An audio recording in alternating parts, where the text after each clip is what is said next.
अस्सलाम वालेकुम, कैसे आप सब। तो रमज़ान की दूसरी सहरी मुबारक हो। आप सबका रोज़ा कैसा जा रहा है? हमारा तो अल्हम्दुलिल्लाह अच्छा जा रहा है। तो यहाँ की जो व्लॉग है मैं सहरी से स्टार्ट कर रही हूँ। सहरी की तैयारी कर रही थी, शायान जागा हुआ था और कुछ बज रहे थे 3:57, मतलब 4 बज रहे थे। तो सोचा जल्दी से सहरी करके इससे भी फ़ारिग हो जाए।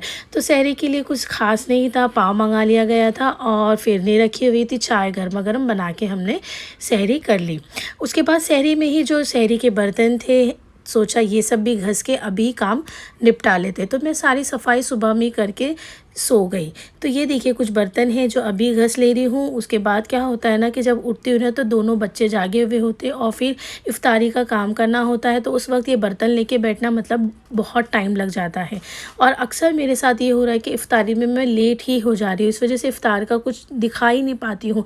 मेरे बनाने तक तो अज़ान ही हो जाती है। तो मेरे दस्तरखान पे बैठने से पहले मेरा सब कुछ आधा ख़त्म हो जाता है।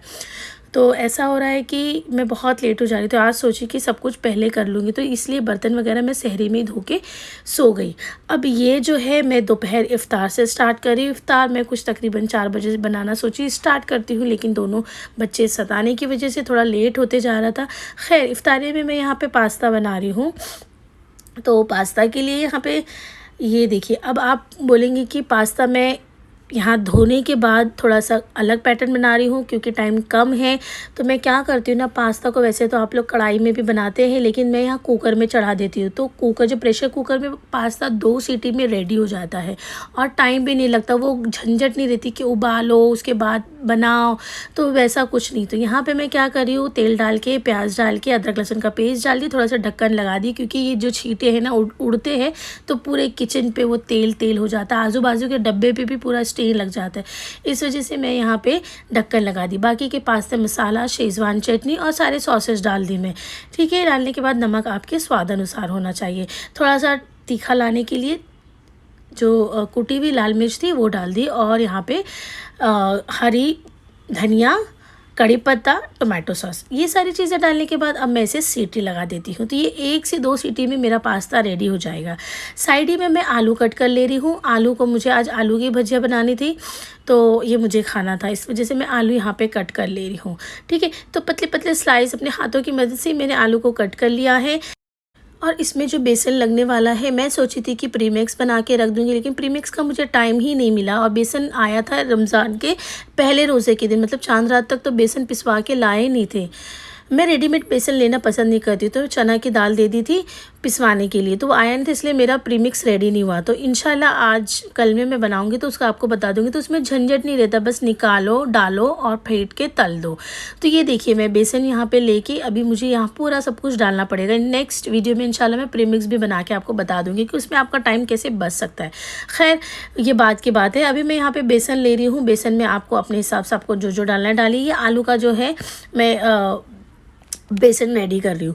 तो यहाँ पे थोड़ा सा नमक डाल दिया, लाल मिर्च कुटी भी डाल दिया, आप चाहे तो हरी मिर्च भी डाल सकते हैं। ठीक है, पिसी हुई हरी मिर्च भी मैंने ऑलरेडी रखा है पीस के। साथ ही साथ मैं यहाँ पे थोड़ा सा नमक डाल रही हूँ, हरी धनिया डालूँगी। ठीक है, आप चाहे तो इसमें सोडा डालें, लेकिन मैं सोडा नहीं डालती हूँ। सोडा से बेसन बहुत फूल जाता है और उसकी वजह से जब तेल में तलो तो वो उसमें तेल बहुत सोखने लगता है, तो मैं वैसा नहीं करूँगी। ठीक है, पानी डाल के फेंट लेती हूँ। हाँ, यहाँ पे आपको और अगर क्रिस्पी वाला, क्रंची वाला टेस्ट चाहिए तो आप इसमें थोड़ा सा चावल का आटा भी डाल सकते हैं। मैंने चावल का आटा नहीं शामिल किया। ठीक है, अब इन चीज़ों को डालने के बाद आपको क्या करना है, फेंट लेना है। धनिया भी अवॉइड कर सकते हो, ये ऑप्शनल है। हरी धनिया से क्या होता है, हर चीज़ का टेस्ट दुगना हो जाता है, इसलिए मैं हरी धनिया डालना पसंद करती हूँ। मुझे हर चीज़ में हरी धनिया अच्छी लगती है, इस वजह से मैं डाल रही हूँ।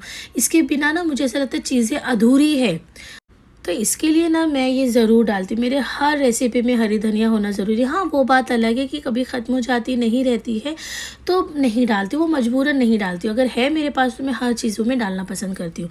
खैर ये देखिए, तो मैं यहाँ पे फेंट के इसे भी साइड में रख देती हूँ। अच्छा, भजिया का ना कभी भी आप फेंट के मत रखिए।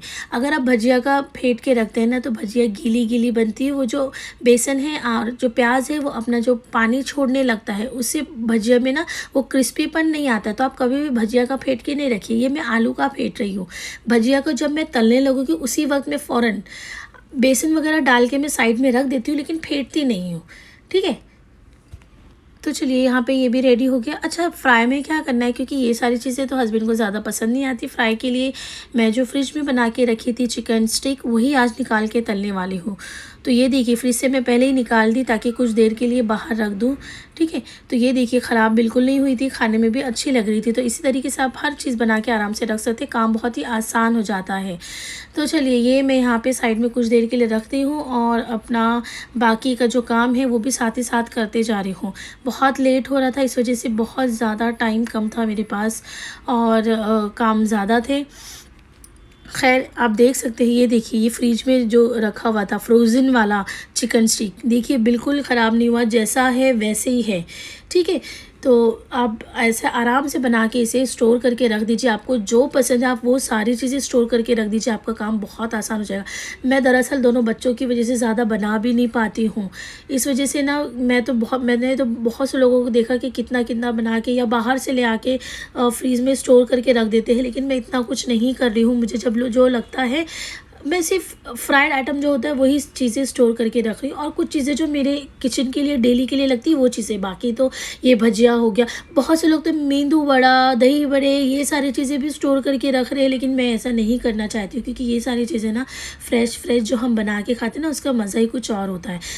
तो चलिए अब मैं यहाँ पे भजिया का काम कर रही हूँ। भजिया में मैं प्याज कट करके साइड में रख चुकी थी। तो अब यहाँ पे मैंने कहा ना, भजिया का जब भी आप तलने जाओ ना, उसी वक्त इसका काम करिए।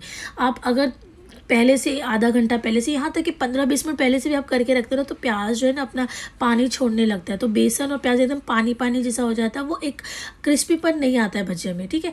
तो चलिए मैंने यहाँ पे प्याज में डाल दिया है नमक, ज़ीरा, हरी धनिया, ठीक है। और आप हरी मिर्च भी कट करके डाल सकते हैं। मैंने लाल कुटी हुई मिर्च डाल दी थी, हरी पिसी हुई मिर्च भी आप डाल सकते हैं। और डालने के बाद बेसन डाल के आप इसे अच्छे से मिक्स करके साइड में रख दीजिए। पानी ज़्यादा नहीं डालिए, क्योंकि ऑलरेडी वो जो प्याज होता है वो अपना पानी छोड़ता है।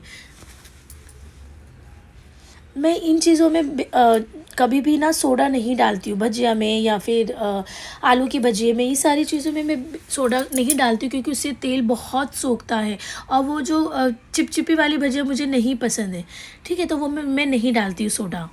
खैर इन चीज़ों को डालने के बाद मिक्स कर लेते हैं। साइड में मेरा जो तेल है गर्म हो चुका है, अब मुझे फ्राई करना स्टार्ट करना है। पास्ता बन चुका था, टाइम कुछ बहुत ही कम थे, हस्बैंड भी आ गए थे तो कह रहे थे जल्दी करो जल्दी करो, और जल्दी जल्दी में ना काम भी नहीं होता और गैस भी साथ नहीं देता। इसीलिए मुझे तो लग रहा था कि मैं स्लो चल रही हूँ या फिर ये जो मेरा गैस है वो ही, उसका ही फ्लेम लो हो चुका है। मैं नीचे बार बार देख रही थी कि क्या हो गया है, क्यों नहीं चल रहा, इतना जल्दी क्यों नहीं बन रहा है। अक्सर जब हम घाई में होते हैं ना तो हमारे जो चीज़ें हैं ना वो भी हमारा साथ नहीं देती हैं। खैर देखिए यहाँ पर फटाफट मैंने तल के साइड में निकाला, और उसके बाद भजिया तलना था। साथ ही में मैं बता रही थी कि आलू की भजिया बनाना था। तो इन चीज़ों को ये देखिए फटाफट तलने के बाद मैं दस्तरखान पे लगाने लगी।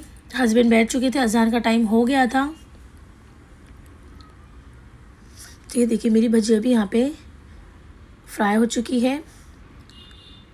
ये मैं अम्मी का निकाल रही थी, अम्मी के लिए मुझे भिजाना था। अम्मी के पैरों में तकलीफ़ थी तो वो कह रही थी कि वो ऊपर नहीं आएंगी, तो आज उनका नीचे ही भिजा देती हूँ। तो मैं इसलिए उनका भी यहाँ पे निकाल दी हूँ।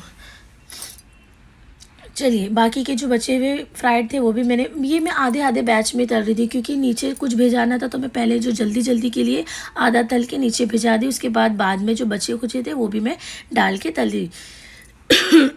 गला भी बैठा जा रहा है आज, और आराम तो बिल्कुल करने नहीं मिल रहा है। अच्छा मैं यहाँ पे ये कहना चाहती हूँ, आप मेरी वीडियो अगर पहली बार देख रहे हैं या आप देखते रहते हैं लेकिन अभी तक सब्सक्राइब नहीं करें तो प्लीज़ कर दीजिए। मैं इसी तरह से अपनी डेली रूटीन आपके साथ शेयर करती रहूँ, और इंशाल्लाह कोशिश करूँगी कि अच्छी से अच्छी रेसिपी आपके साथ शेयर कर सकूँ, और टिप्स एंड ट्रिक्स डालना ना भूलूँगी।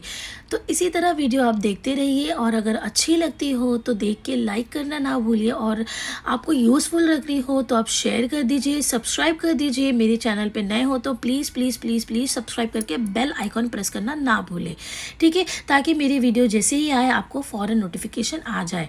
चलिए यहाँ पे इफ़्तार करने के बाद मैंने कहा ना, इफ़्तारी के वक्त जब मैं इफ़्तार के लिए बैठी तो मैं बिल्कुल भी वीडियो मोबाइल लेना ही, मुझे हस्बैंड ऐसे देखते रहते, उनको बिल्कुल पसंद नहीं कि मैं बार बार मोबाइल उठाऊँ, तो मैं उस वक्त नहीं लेके चलिए मैं इफ़्तार करने के बाद हस्बैंड चले गए थे तो मैंने सोचा चलो बाकी के जो किचन के काम है वो भी कर लेते हैं। तो यहाँ पे ना जो भी प्लास्टिक में जो फ्रोज़न आइटम की प्लास्टिक निकल रही थी ज़िप-लॉक बैग, उसे मैं क्या कर रही थी साइड में रखते जा रही थी। तो जब मुझे टाइम मिलता है तो ये सारी चीज़ों को मैं क्या करती हूँ समेटना स्टार्ट कर देती हूँ, वरना ये ख़राब हो जाएगी, फिर हमें दूसरी लेना पड़ेगा। तो क्यों ऐसा करना, ये यूज़ एंड थ्रो वाली नहीं, आप इसे सँभाल के रख दीजिए डब्बे में या किसी कंटेनर में करके या किसी प्लास्टिक में करके एक अच्छी जगह पे रख दीजिए कि आप बाद में भी उसे रीयूज़ कर सकें।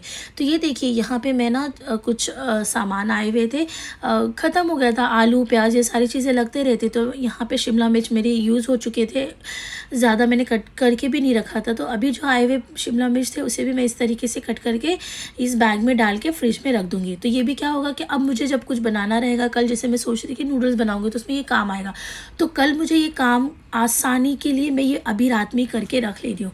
तो मैंने गाजर को भी इस तरीके से कट कर लिया, शिमला मिर्च को भी कट करके फ्रिज में रख दी फ्रीज़ करके, ठीक है। तो अब कल जब मुझे जो भी बनाना रहेगा चाइनीज़ आइटम, मैं बस इस तरीके से निकालूंगी और इसे यूज़ कर लूँगी। तो चलिए आज के लिए इतना काफ़ी है, तब तक के लिए अपना ख्याल रखिए, दुआ में याद रखिए। अल्लाह हाफ़िज़।